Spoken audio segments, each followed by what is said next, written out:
Radhe Radhe everyone. जय माता दी। दोस्तों कैसे हो आप लोग सब? आई होप सब अच्छे होंगे।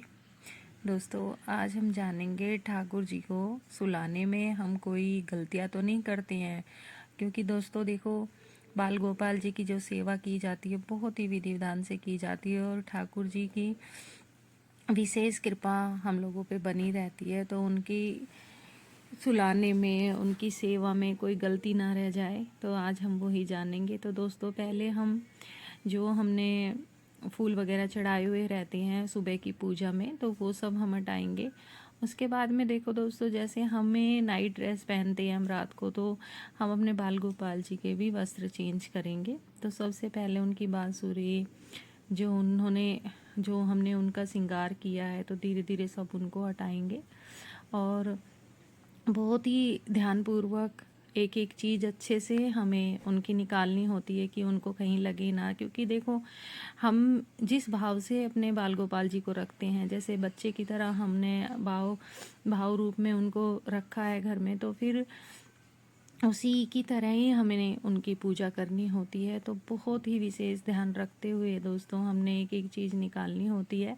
अब हम उनके वस्त्र चेंज करेंगे। तो वस्त्र चेंज करने के लिए जैसे कि हमें भी बिल्कुल लाइट कपड़े चाहिए होते हैं, तो उसी तरीके से हम अपने बाल गोपाल लड्डू गोपाल जी के वस्त्र चेंज करके उनको भी एकदम लाइट कपड़े हम पहनाएंगे। और उनकी नाइट ड्रेसें हैं जैसे हमने ला रखी है, तो उसी तरीके से हम उनको भी नाइट ड्रेस पहनाएंगे।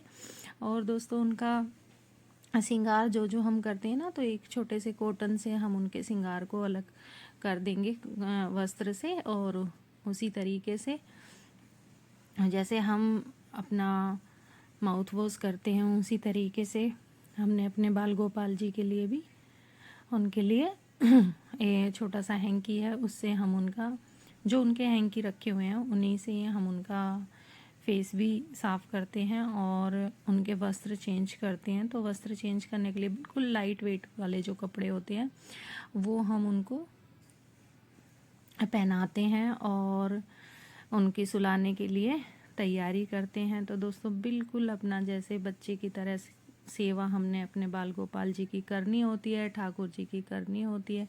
तो बहुत ही ध्यानपूर्वक हमें हर ये सारे काम करने होते हैं। और पहले हम उनके वस्त्र चेंज करके, और कोई चीज़ उनको लगे ना, जैसे कि हम भी जैसे गले में कुछ पहनते हैं, तो हमने हमारे ठाकुर जी के गले में भी नज़रिया वगैरह रहता है, तो उसको अच्छे से सीधा विधा करके तब उनको आराम से हमें सुलाना होता है। और सुलाने से पहले दोस्तों देखो, दूध हमें अवश्य पिलाना होता है उनको। और फिर हम उनका बेड ठीक करते हैं, जो उनका बेड है ना, बेड शीट वगैरह जैसे हम अपनी झाड़ के बिछाते हैं, उसी तरीके से हमने अपने लड्डू गोपाल जी की भी बेड शीट तैयार करनी है। ये उनकी छोटी सी ड्रॉ है, उनके जर्द का सामान इसी में रहता है। क्योंकि जिस भाव में रखो, तो हमारे ठाकुर जी अपना उसी से अगर कोई चीज़ ना भी रहे, हम रखना भूल जाएं, तो हमारे ठाकुर जी अपने आप अपनी चीज़ों का ध्यान रखें। तो ये दोस्तों उनके आसन से हम उनके बेड पे अपने ठाकुर जी को ले आए हैं। और अब इनको हम जल पिलाएंगे, क्योंकि सोने से पहले जैसे हमें जल की आवश्यकता पड़ती है, उसी तरीके से हमारे बाल गोपाल जी को भी जल अवश्य हमने पिलाना है।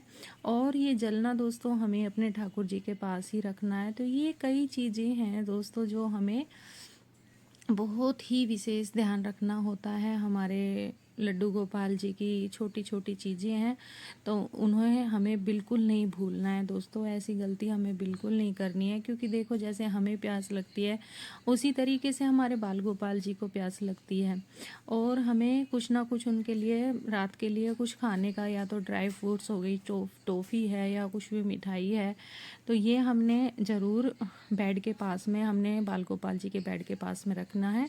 और हमें लोरी सुनाते हुए, गुनगुनाते हुए हमें अपने बाल गोपाल जी को सुलाना है। सेम अपने बच्चे की तरह उनकी पूजा करनी है, उनको संभालना होता है। तो बिल्कुल विशेष ध्यान रखते हुए हमें अपने बाल गोपाल जी की सेवा करनी है, और ये गलतियां हमें बिल्कुल नहीं करनी है दोस्तों। देखो उनका खाने पीने का विशेष ध्यान रखते हुए हमने उनकी सेवा करनी है, और उनको आराम से सहलाते हुए उनको सुलाना है। तो ये छोटी छोटी चीज़ें होती है दोस्तों, जो हमें बहुत ध्यान रखने योग्य होती है। तो हमारे लड्डू गोपाल जी को बस अब नींद आ गई है और वो अपना सोएंगे। और लाइट का भी विशेष ध्यान रखना है, छोटी वाली लाइट हमें बस जला के रखनी है, बाकी नहीं। तो बस यही थी